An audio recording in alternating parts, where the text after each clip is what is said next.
The Maritime Pollution Act 2016. The Maritime Pollution Act leaves many important details of maritime sector oversight to be addressed in regulations that will be drafted and adopted at the discretion of the Minister. The Act lists about 10 important sectors of maritime activities, over 30 sub-areas, and more than 40 issues that the Minister has the discretion to address in regulations. However, many of these are key to proper regulatory oversight of the maritime environment and should not be left open or undecided or subject to the discretion of a minister to make regulations.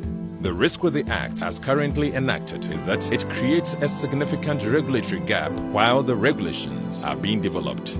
It's a matter of fact that Ghana has a poor history of developing regulations even in areas where it is mandatory to do so.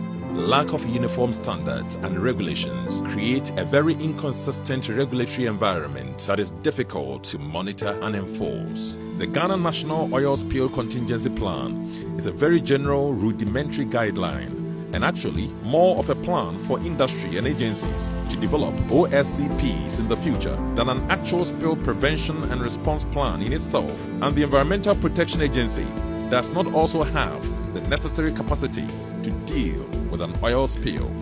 The National Oil Spill Contingency Plan of 2015 was formulated to respond to oil spills of any size in Ghanaian waters. However, a designed spill size of 21,000 tons is envisaged in the contingency plan.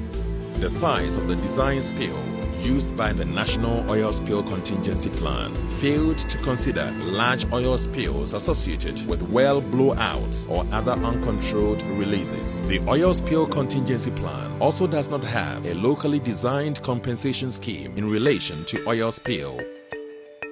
The current plan refers to international protocols such as the Civil Liabilities Convention of 1969 and Fund Convention of 1991. But failed to develop a scheme for the Ghanaian context.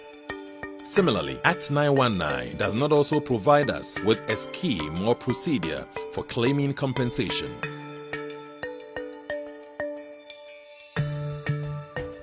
There are no clear-cut criteria in Act 919 on how persons affected by pollution can claim compensation. There are no set-out principles that will serve as the basis for the computation of appropriate compensation to the affected person. The issue of compensation for affected lawful activities, including fisheries, under this law is left to the discretion of the minister to make regulations to give effect to the provision of the law.